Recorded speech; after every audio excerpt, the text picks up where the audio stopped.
News, breaking news, a special segment of Good Morning Trumptopia, a featured production of the Almost Daily Zencast, a podcast within podcast project of the Multiverse Guild.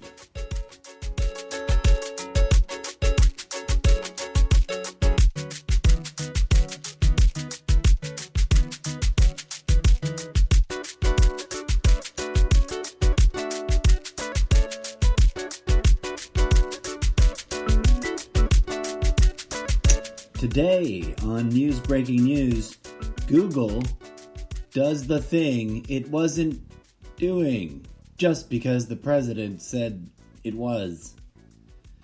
I explain. Welcome, friends. Thank you for tuning in. I think I totally just butchered that fade out, so apologies for that. And here we are on another episode of the revamped News Breaking News, where I talk to you about stuff I've seen on the news without recording any of it. Sorry, that was an inside joke.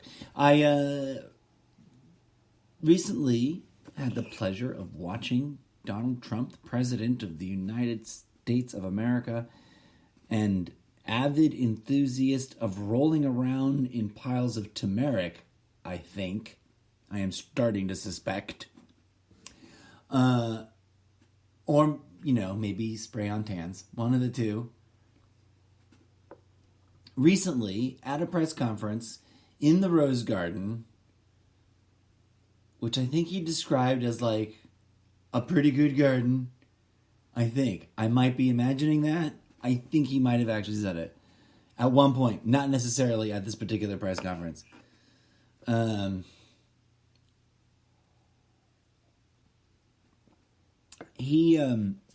dear and delightful president, somehow cajoled members of his corporate swamp monsters to, in the process of draining the swamp, to announce he cajoled what's her name? Forgive me, I don't have this woman's name in front of me.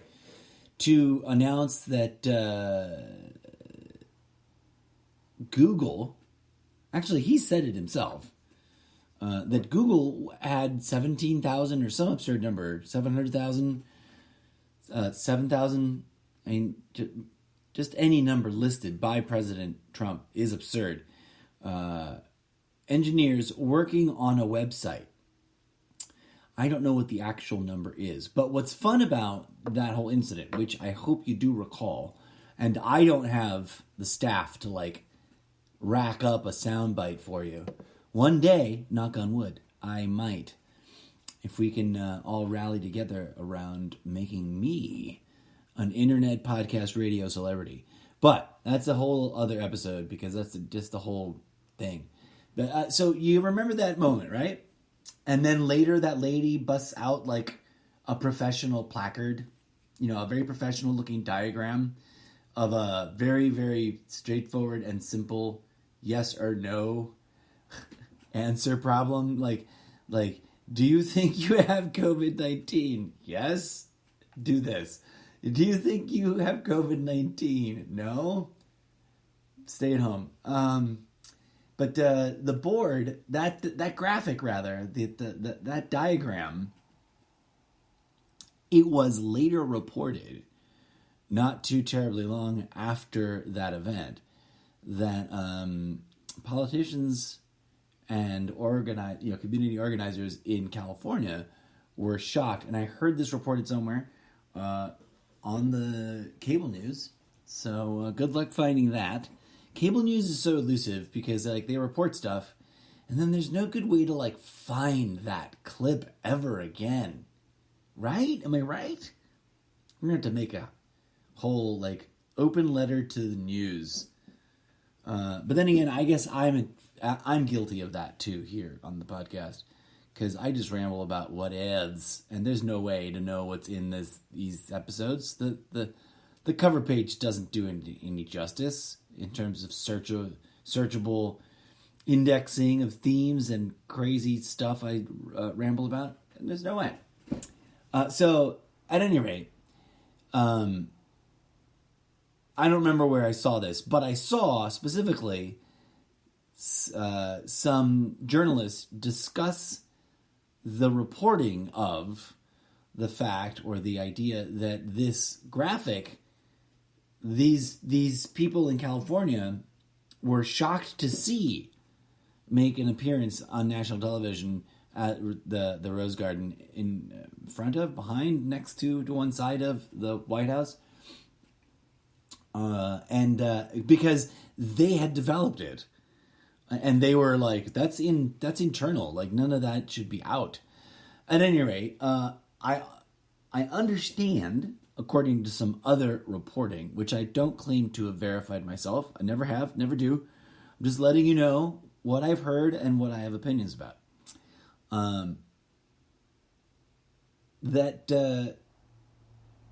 Well, within an hour or so, I think it was like 45 minutes, if memory serves, of that press conference, Google, or one of its representatives, some spokesperson for Google, made some sort of declarative statement saying, we're not actually doing what the president just seems to have described us as doing.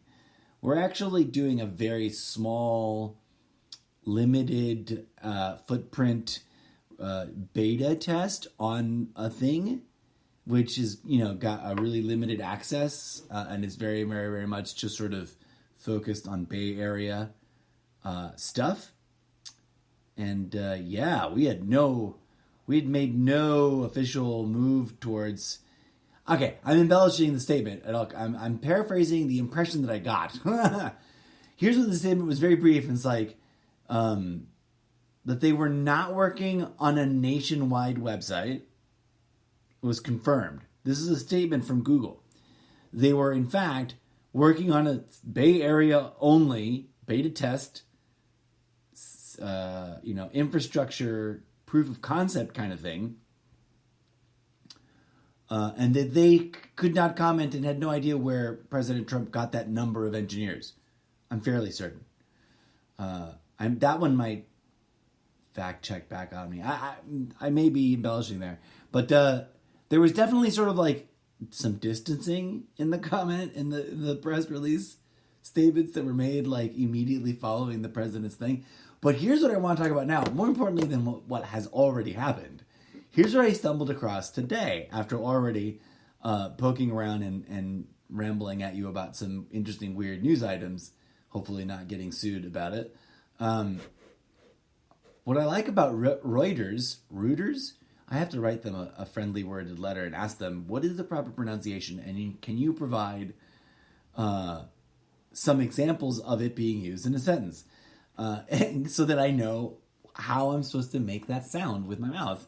Because that's what it takes. I need to hear it a few times in a couple of different contexts. Reuters. I think it's Reuters. At any rate, I read their blurb about like referencing them and using their stuff in commingling with other material, and I think I'm following the rules. I noticed as I was leaving, I was getting ready to like shut all that down and think of something else to do a segment on. And I saw a headline that just jumped out at me. And the headline is, Google launches coronavirus website in the United States. So if you go to reuters.com/articles, sorry, singular, not plural, article /US-health it'll start popping up by then, right? If you're typing it in, coronavirus-google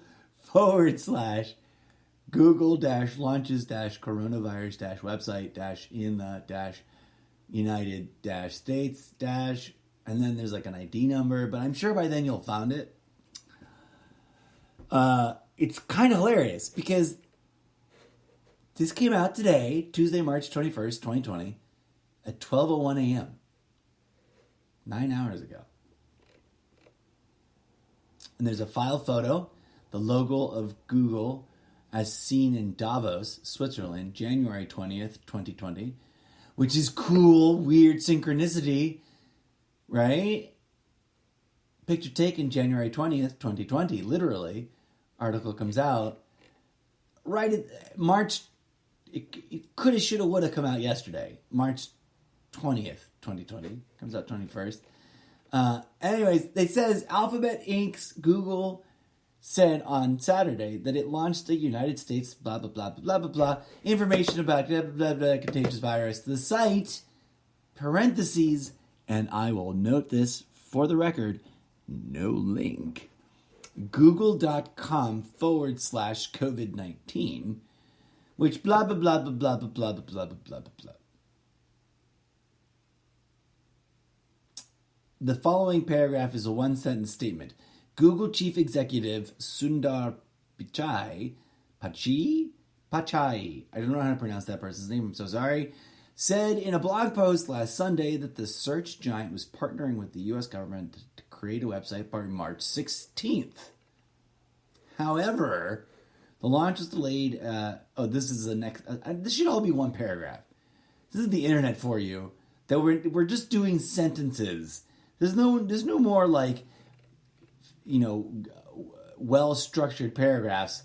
There's just finely crafted sentences with commercials interspersed. However, the launch was delayed as local and national guidance changed significantly on Sunday to Monday, and the company had said it would roll out the website later in the week. Here's what I think happened. Okay, so I tried to click on this thing that you can't click on it. So I have to copy and paste it over to a thing. And I did. And it auto-loads google.com/COVID-19 /hashtag blog. And we're going to talk about what's there in a hot second. Hopefully Google doesn't sue me. Don't sue me, Google. I'm on your side, Google. I think you got blindsided and bullshitted by the president of the United States. Trump comes out, and for whatever reasons, I use the word cajoles, because I think he must have bullshitted his way into this. He must have gotten in some briefing some statement, which he probably didn't quite understand, about Google and its intention to eventually deploy some sort of deployable self-survey, self-select, local resource directory bridge website. Something that like connects people who clear the litmus test of should they get tested? Yeah, probably. For whatever, not just COVID, but whatever comes next. Because I don't know about you, I keep pointing out, as many others do, there's plenty of memes about this on the interwebs that I did not make, which I am jealous of. I wish I made them. But all the different outbreaks and pandemics that have been fear-mongered about in the past. But that's not the point. The point is, what is the point? The point is, I don't know what happened. I don't. But I'm presuming that in that press conference, his statement about the X number of engineers, balderdash. That number was him just making up a cool sounding number and thanking Google. And I think I talked about this way, way back in the day, really early in the podcast, in an episode that probably isn't even still up anymore. Because, and for those of you who are new to the show, I should just explain that 3 years ago when I started the podcast, I got really nerdy and excited about the way Sprecher provides its service. And I thought it would be savvy and smart of me to run different shows. Because I always kind of wanted to be, it's like a brand. It's an entertainment brand. And I thought, well, build it out, even though I don't have any other collaborators yet. Produce each thing as if it were a different show so that it could draw its own separate audience, but also hopefully they'll all cross over. Well, the first person to give me feedback, critical analysis feedback, in a sort of like I took their opinion serious kind of way, was like, well, your content's spread out all over the place. It feels like you're making them track down different shows to get all of your content. Make it all one show, so all the content just is the one thing. I was like, oh, okay. And so I pulled down a bunch of episodes that had been put up under the auspices and or profile. And I should have just left all that shit up, is what I realize now. I got really overreactionary and pulled it all down, which is why some of my like analytics numbers feel weird. Like the podcast itself, the Almost Daily Zencast, has X many total overall downloads. But if you look at the profile, at my main profile page, it's got a slightly larger total downloads number. And while I do now have a different show up, that's a newer thing and it's not been downloaded that much. And there was like a good 3, 4, 5 months maybe. I don't remember exactly how many months, but couple of months there where I was literally producing a whole different other set of shows. And I should have just halted those productions, left them up, and I don't know why I'm rambling about this. I digress. Coulda, shoulda, woulda. Here we are now. Thanks for listening. COVID-19, what the fuck? Google, Reuters is reporting, blah, blah, blah, and all this stuff that I just read. So I go over, okay, here's why I think this is interesting and significant. Trump does this. And my point, the reason I started rambling about the podcast in the early days was that way back in the day, in an episode that's probably not up anymore, for which I felt reasons then compelled to explain to you why some of them got pulled down, I commented that one of the things that Trump does with savvy and with panache and with arrogance and with his weird brand of charisma is coerce people into doing what he wants by lying and saying that he struck a deal with them and they have already magnanimously offered to do what he wants in some form or another. I could be wrong. I could be misunderstanding other facts, especially if there are unknown facts out there in the world that I'm unaware of, which there most arguably, ostensibly, totally are. But based on my observational perspective of Trump over time, from further back beyond before he ran for office, mind you, a lot of people's opinions of Trump is based solely on what they've seen of him since he rode down the golden escalator from his Trump Tower. I always imagine it, whenever I talk about this, I always imagine that he had immediately previously just taken a shit in his gold-plated toilet. I don't know why I feel compelled to say that, but I do.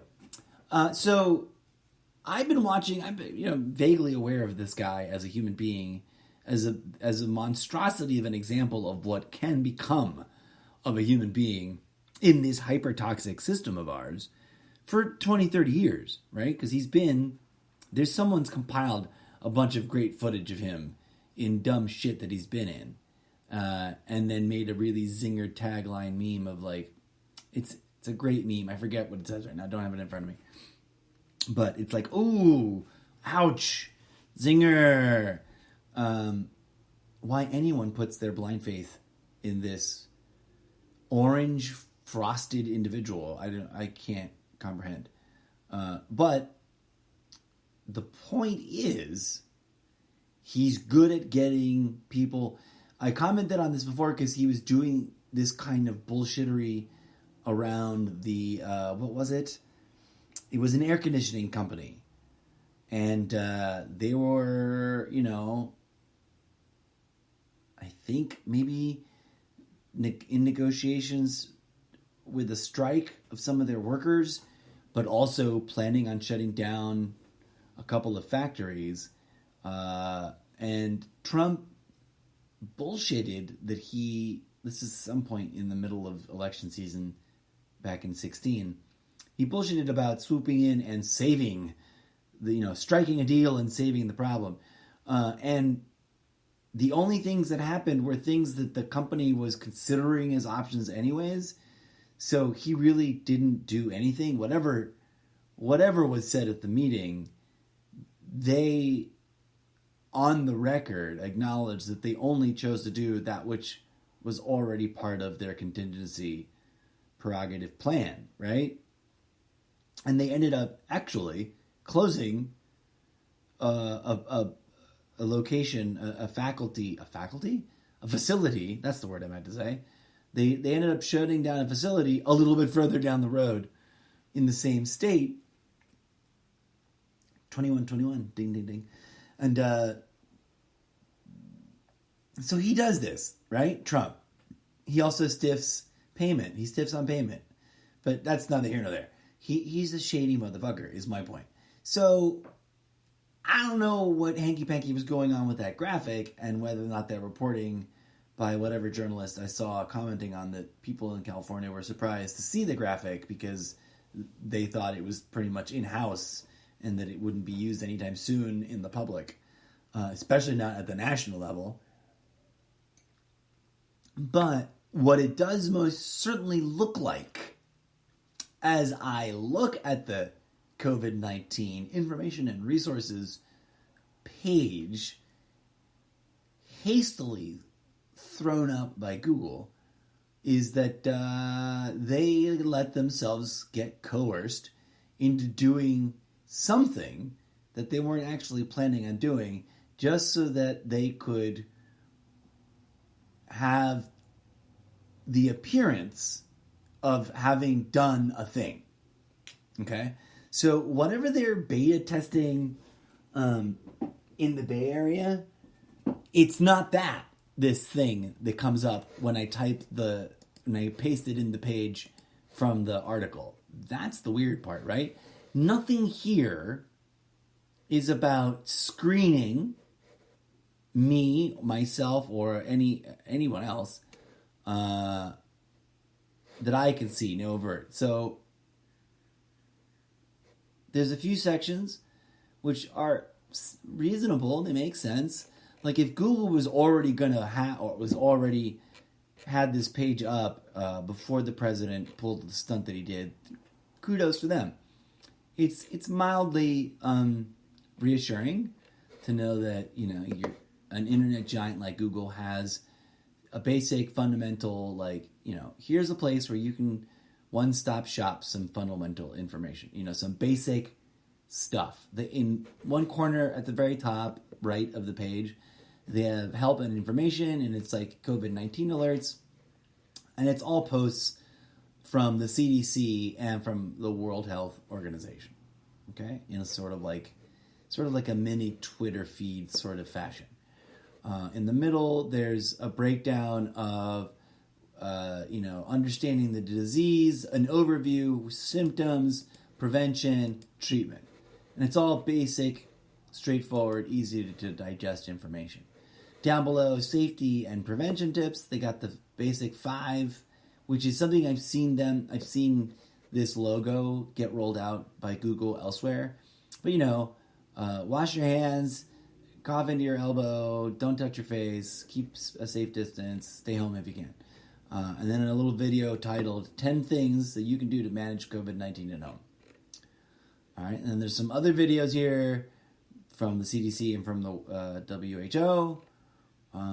Then they've got a list of common search things that are trending related to COVID-19. There's a very interesting map which gets us to some numbers. That clicks through to a second tab, or rather it opens a new page, a new tab with this map. And it's an interactive coronavirus map hosted by Google. And at the bottom, it has, you can hover over the country and you can see number of confirmed cases in that country. I happen to have just landed on Russia, and it makes me giggle because recently in some discussion, someone that I was speaking to in real life floated the idea, and I don't know if they meant to say that they believed this personally or that they just heard this idea has been floating around, but that like you're not hearing any reports of COVID disease in Russia and or cases and or lots of craziness. Maybe Russia is behind all this. Maybe they're the ones who are pushing the alarmist hype. I'm like, well, okay. If Russia's supposed to be wearing the supervillain as a nation cowboy hat of questionable moral coloration, then I guess so. Maybe, yeah, sure. But it was just interesting that just came out unprompted. And I'm looking here at the map, and they actually have 253 confirmed cases. So much for that. They certainly aren't sitting pretty at zero, which was stipulated in this discussion that I had with this real-world acquaintance. And they kind of came at me with that out of nowhere. So it was interesting and bizarre. But I return our attention, friends, to this map page. Here's what's interesting about it. Like I did a previous episode, maybe a day or three ago, it's always good to look at the numbers and also look at a couple of different sources and to maintain a sense of scale in order to help mitigate stress, anxiety, and paranoia. So, and also to honor those impacted and not underestimate or dismiss the value of that either, right? So it's about finding balance, I think. So on this Google page, they currently list the worldwide figures, confirmed cases, 2,082, 395. 93,189 people have been labeled as recovered, and 11,822 are confirmed deaths. 11,822. Okay. So arguably, how long has the COVID-19 pandemic been running? Since November? Early November? Maybe a few weeks before that? In October, perhaps? We could arguably say is the earliest that it broke out in China. Those numbers aren't so horrible, right? November, let's just give it benefit of the doubt. And November is when the stories started to break in the West about the breakout in China. And, that's when people who pay attention to that sort of thing started paying attention. So let's just stick with that timeline. November, December, January, February, and since we're in the middle of March, we'll leave it at there. So that's 4 months.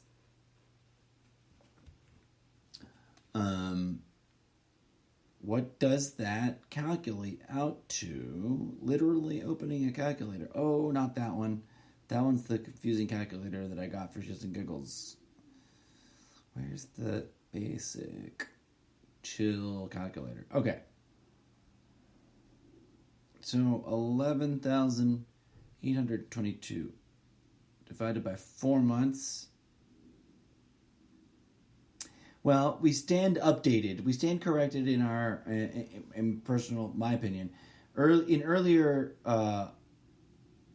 I was saying that it appeared that the average monthly death toll for COVID was peaking at 900. And that's a much more pleasant sounding number. This, if you divide the global 11,822 deaths by the 4 months of November, December, January, February, and stop right there, you get an average rounded up of basically 3,000 a month. That sounds kind of intense, but again, I hate to sound like, a beater of a dead horse. For context, just in case you haven't caught it, air pollution kills 500,000 people a month. So, one must wonder about why such extreme goofiness is being perpetuated over this spread. Trying to thread the needle of a balanced opinion here. And as I teased before, I thought I would come back to that previous site.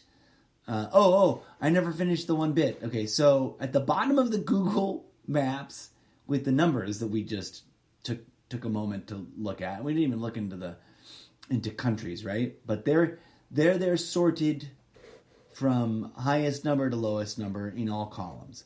So confirmed cases per 1 million, which I don't find as a number very helpful because it fluctuates weirdly. But I don't know, it does a weird thing. I think this is actually sorted from descending order of total confirmed cases, and everything else is just, following suit in the name of the country. So cases per 1 million people renders some weird results, and I guess it's helpful if you're really into fractions. But just looking at confirmed, recovered, and deaths is pretty straightforward.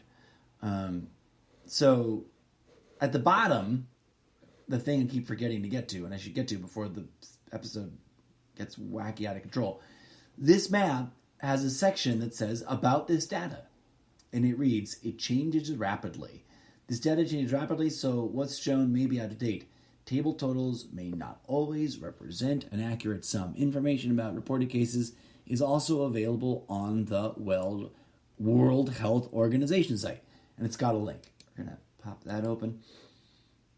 And then it's got this disclaimer. It doesn't include all cases. Confirmed cases aren't all cases. They only include people who tested positive. Testing rules and availability vary by country. And that is the polite understatement of the year, dear friends. For as we will discuss in further depth in an upcoming episode segment, we're way behind on testing. Even in countries where they've gotten it under control and they're rigorously testing, they were still kind of, not on top of it from the get-go. So, we are operating at a disadvantage, and I know that everybody's talked about this already, but I think more interestingly is the thing that it says. I just wanted to hit that note, right? Like, yeah, this is something that's being discussed in public discourse, but I just wanted to put my, particular 2 cents in about that. And that's that, the number's going to balloon, and also we will never know full totals, because there are people out there that were sick, struggled through it, and got better, and didn't realize it was something, quote, new. It just felt like a gnarlier version of the regular seasonal flu. I suspect that they may have been, vectors for spreading infection in ways that we may not be able to track down. But who knows? The forensic science is pretty increasingly cool on that. But here's where my critique comes around back. Google, copyright, google.org, first of all, and I'm like, when did Google become a .org? I thought it was google.com. 2020. Source, here about this data, source, Wikipedia. So this page, despite some of these other things, and these cool links to meditation video on YouTube and learning from home resources and some other resources from Google.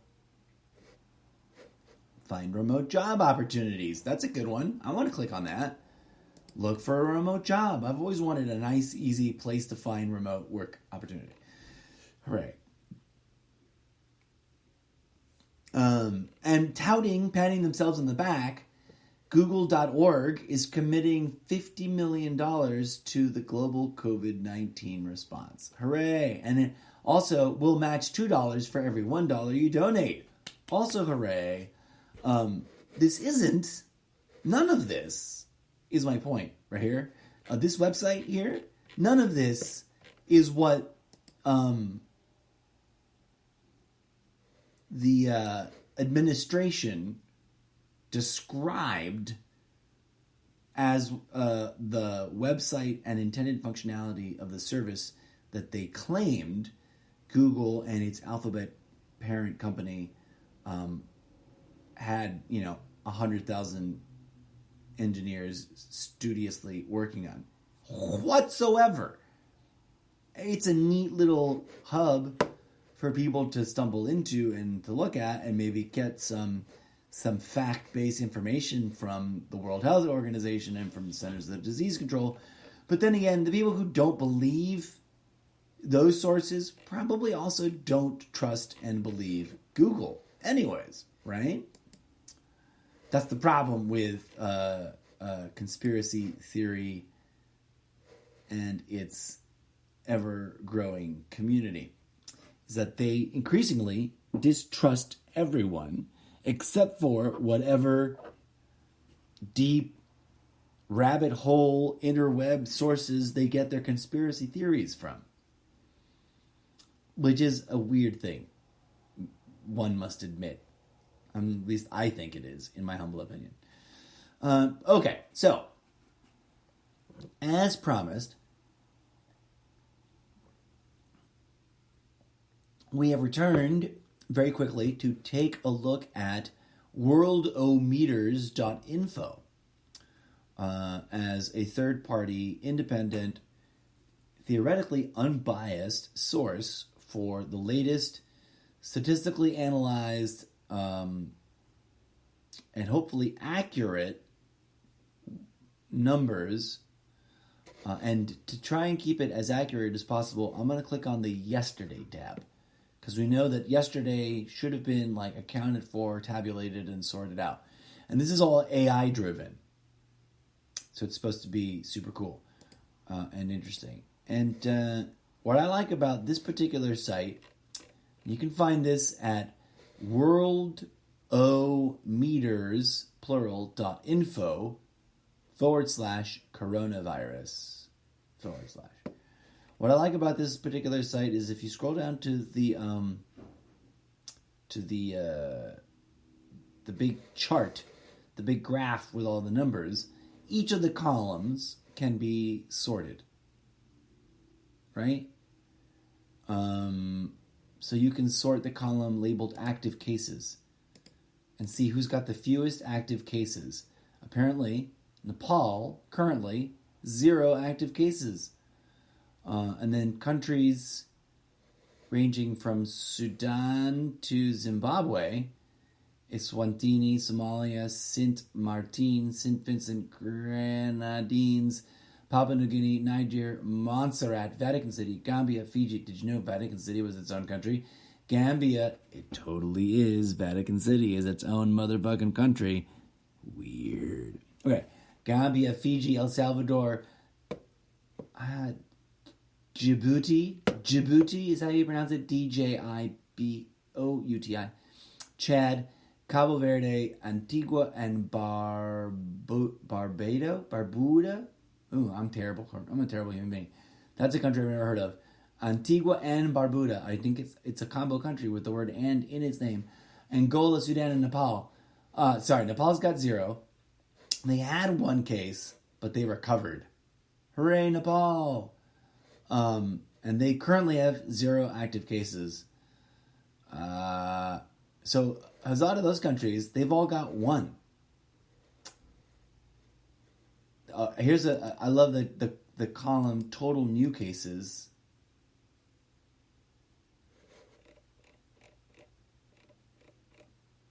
we got a lot of countries that apparently aren't reporting any new cases that include the countries I just listed, plus a bunch more.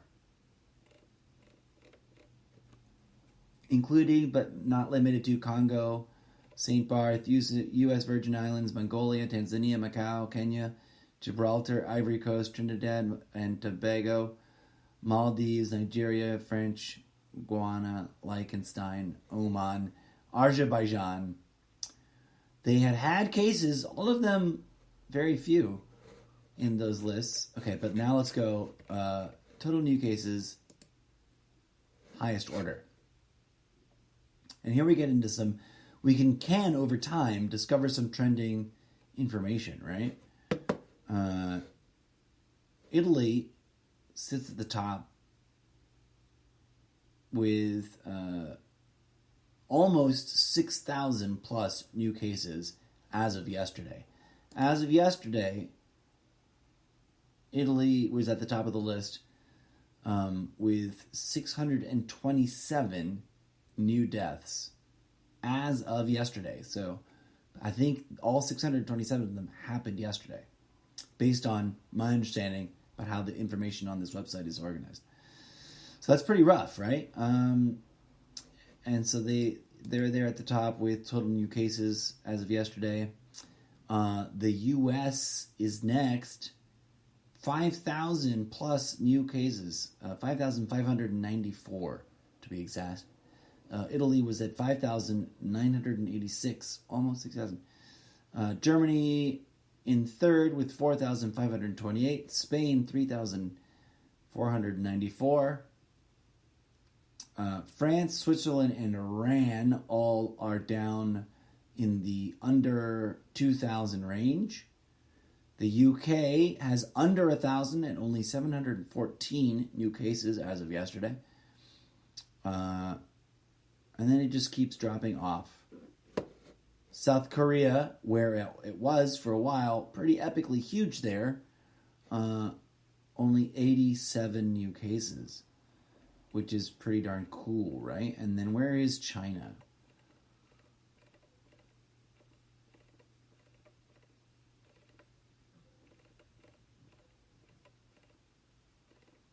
Scrolling. I thought I heard, and I could totally be wrong. Oh, I think I heard that about Japan. Someone on the TV news box yesterday said that Japan had very next to no new cases. At any rate, I didn't see China.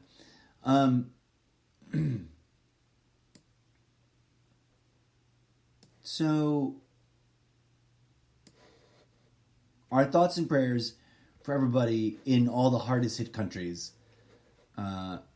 as they continue to work and to fight and to figure out a way to contain and mitigate and slow this virus down. I genuinely believe in thoughts and prayers, and we can have a whole episode discussion about thoughts and prayers and why the fight / argument against it. But we're going to put a pin in that and stop right there. But I did want to finish up this episode and ask, how much more of that nonsense are we going to take? The President of the United States, making things up, occasionally getting things right, only optically, because either he lucks out or people feel guilted into doing something close enough to what he bullshitted so that he kind of comes off looking like he wasn't bullshitting. When are we going to put a stop to that, dear friends, is the question. But for now, it's a question that I don't know the answer to because I don't pretend to know the future. I do have an opinion about the present and the very recent past. As always, friends, thank you for tuning in. I hope you're enjoying this marathon of audio blog posting. Me rambling about my thoughts and opinions about the world and stuff that's going on. And